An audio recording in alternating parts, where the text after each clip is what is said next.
प्रिय व्यूअर्स, इसी टॉपिक को इंग्लिश में देखने के लिए देखिए दृष्टि IAS इंग्लिश यूट्यूब चैनल।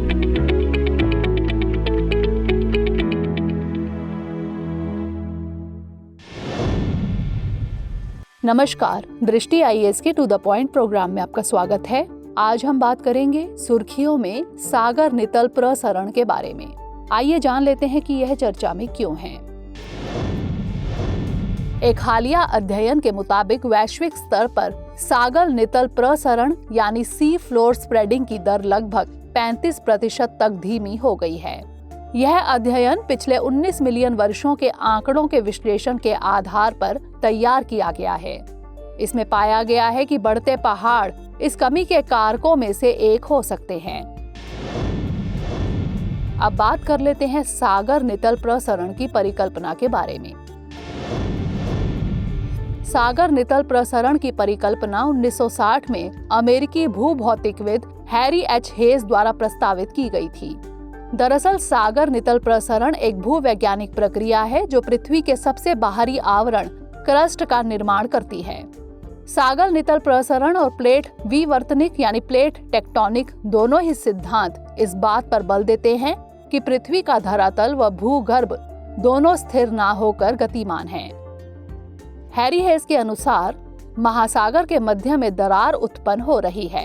दरार के दोनों ओर महासागरीय भूखंड एक दूसरे से दूर हट रहे हैं। इसके कारण महासागरों के मध्य में ज्वालामुखी क्रिया होती है।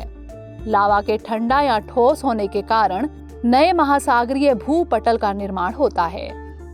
भूखंड का दूसरा छोर महाद्वीपीय पटल के नीचे प्रवेश कर जाता है और मेंटल में अधिक तापमान के कारण पिघल जाता है। इस प्रकार इसका विनाश हो जाता है तथा महासागरीय भूपटल का निर्माण एवं विनाश सतत रूप से हो रहा है।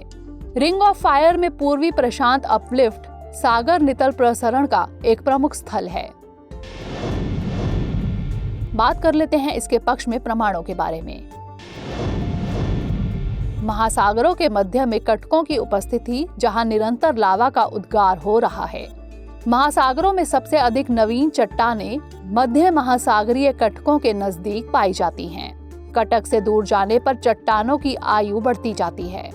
महाद्वीपीय धरातल की तुलना में महासागरीय धरातल काफी नवीन है। महासागरों में गर्त तट के निकट स्थित हैं, क्योंकि तटों के निकट ही प्लेटों का अभिसरण होता है। चुंबकीय विसंगति सागर नितल प्रसरण में सर्वाधिक वैज्ञानिक प्रमाण है। अब नोट कर लेते हैं आज का अभ्यास प्रश्न। सागर नितल प्रसरण की अवधारणा निम्नलिखित में से किसके द्वारा दी गई थी? Alfred Wegener, Immanuel Kant, sir Harold Jeffreys या फिर हैरी H. हेस? इसका उत्तर हमें कमेंट सेक्शन में जरूर भेजिएगा। अगले सेशन में किसी नए टॉपिक के साथ मिलेंगे। तब तक के लिए धन्यवाद।